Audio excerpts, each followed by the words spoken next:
Hello everyone, আসসালামু আলাইকুম। আজকের পর্বে আপনাদের জন্য আমি নিয়ে এসেছি ছোট মাছ রান্নার রেসিপি। তো চলুন রান্নার মূল পর্বে চলে যাক। এখানে আমি একটা ফ্রাই প্যানে পরিমাণ মতো তেল দিয়ে দিয়েছি, যেহেতু ছোট মাছে একটু তেল বেশি লাগে।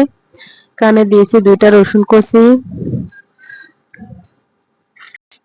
4টা মিডিয়াম সাইজের পেঁয়াজ কুচি, স্বাদ মতো লবণ। এবার নেড়ে চেড়ে কিছুটা নরম হয়ে আসা পর্যন্ত ভাজবো।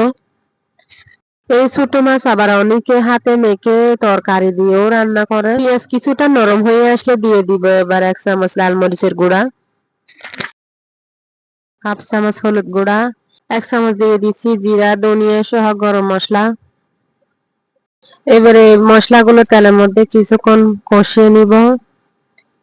কষানো হয়ে এলে এবার দিয়ে দিব আমি 3টা ফালি করে কাঁচামরিচ আর 2টা আস্ত দিয়েছি।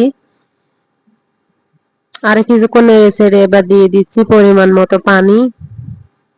এবার ঢাকনা দিয়ে মশলার কাঁচা গন্ধ চলে যাওয়া পর্যন্ত জাল দিতে থাকবো।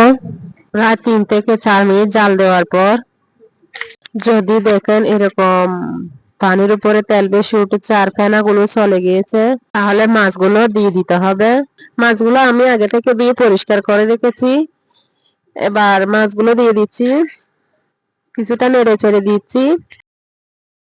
এবার দিয়ে দিচ্ছি আমার বাড়িতে রোপণ করা কাঁচা হলুদ গাছের কচি ডগা।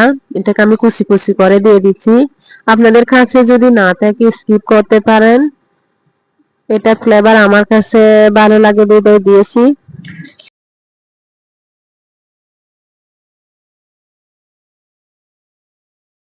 এবার ঢাকনা দিয়ে জাল দিতে থাকবো প্রায় 7 থেকে 8 মিনিট পর্যন্ত।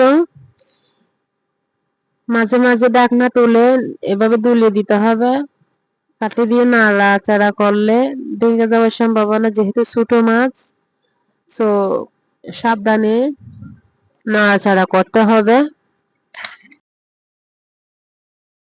এবার লবণ চেক করে নিচ্ছি। প্রায় রান্না হয়ে আসছে, তেল উপরে বেশি উঠতেছে, দেখতেই পাচ্ছেন। আমি আবারও দুলিয়ে দিচ্ছি, আবার ঢাকনা দিয়ে জাল দিতে থাকবো পুরোপুরি রান্না হয়ে যাওয়া পর্যন্ত। যেহেতু ছোট মাছ, রান্না করতে প্রায় বেশিক্ষণ সময় লাগে না।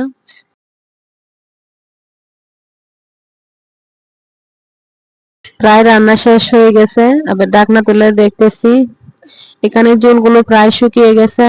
তৈরি হয়ে গেল আমার ছোট মাছ রান্নার রেসিপি। এটাকে ছোট মাছের চচ্চড়ি বলে। আমার এই রেসিপিটি যদি ভালো লেগে থাকে তাহলে বাড়িতে ট্রাই করবেন, কমেন্ট করে জানাবেন।